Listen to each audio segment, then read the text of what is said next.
বাইতুল মুকাদ্দাসের যে পুরো হিস্ট্রি, বর্তমান, ফিউচার, এই পুরো বিষয়ের মাস্টারমাইন্ড কে? আল্লাহ রাব্বুল আলামিন। তাই যা হচ্ছে এটাতে আমাদের হতাশার কোনো দরকার নাই।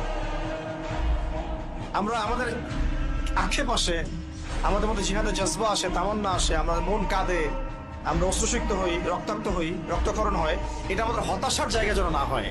কারণ এই পুরো ইতিহাসের মাস্টারমাইন্ড কে? আল্লাহ পাক। এবং তিনি আল্লাহ পাক, আল্লাহ স্বয়ং আল্লাহ আযজা ওয়া জাল এটাকে এমনভাবে ডিজাইন করেছেন যে এই বাইতুল মুকাদ্দাস অতীতেও মুসলিমদের হাতে ছিল, বর্তমানে যারা মাসলুম অবস্থায় আছে, ইন ফিউচার এটা আবার মুসলিমদের হাতে আসবে।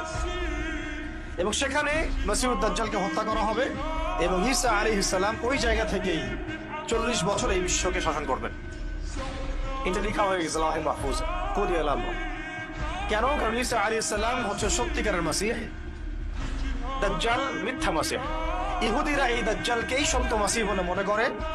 এই কারণেই ইহুদিরা, এই জায়নিস্টরা, পশ্চিমারা, এরা সবাই মিলে ঐক্যবদ্ধভাবে সারা বিশ্বে যা করছে এটা বেসিক্যালি ওই জেরুজালেম থেকে দাজ্জালের শাসন চালু করার পায়তারা তারা করছে। ওরা ওই মন্ত্রটা প্রস্তুত করছে, আর কিচ্ছু না। এই জিনিসটা বুঝতে আমাদের অনেকের অসুবিধা হচ্ছে। এই বিশ্বের প্রত্যেকটা বিষয়কে আপনি বাহ্যিক চোখ দিয়ে ডিল করতে পারবেন না। ইন্টারনাল আইজ দিয়ে আপনাকে অবজার্ভ করতে হবে। ইন্টারনাল যে আইজ আমাদের আছে এটা দিয়ে আমাদের অবজারভেশনটা আনতে হবে। এটা যদি আপনি নিজের হৃদয়ের চোখটাকে খুলতে পারেন, দেখবেন এই প্রত্যেকটা বিষয়ে একটা একটার সাথে কানেক্টেড। এবং এইটা গিয়ে মিলবে সেই দাজ্জালের শাসনের সাথে।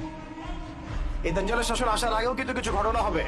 সেটা হল মুসলিমদের মধ্যে তাওহীদপন্থী মানুষরা জাগ্রত হয়ে উঠবে, আলহামদুলিল্লাহ। তাওহীদপন্থী মানুষের কাফেলা গড়ে উঠবে, আলহামদুলিল্লাহ। মুজাহিদ ভাইরা শক্তিশালী হবে। এমন জৈশ, এমন বাহিনী প্রস্তুত হবে যেই বাহিনীকে পৃথিবীর কোনো বাহিনী পরাজিত করতে পারবে না। সেই বাহিনীর মধ্যে আল মাহদি আসবেন, ইমামুল মাহদি ইমার্জ করবেন। তার অনুসারীদেরকে আল্লাহ রাব্বুল আলামিন তার সাথে মিলিয়ে দিবেন। তিনি এমন একটা বাহিনী গঠন করে সামনে আগাতে থাকবেন যে বাহিনীকে পৃথিবীর কোনো পরাশক্তি পর্যন্ত থামাতে পারবে না। আস্তে আস্তে আস্তে আস্তে ওরা বাইতুল মুকাদ্দাস পর্যন্ত পৌঁছাবেন।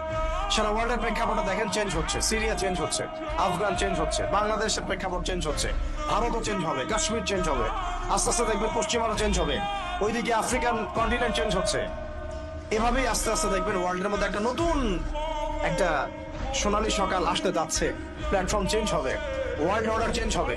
ওরা যে ওয়ার্ল্ড অর্ডার সাজিয়েছে এটা থাকবে না ইনশাআল্লাহ। এখন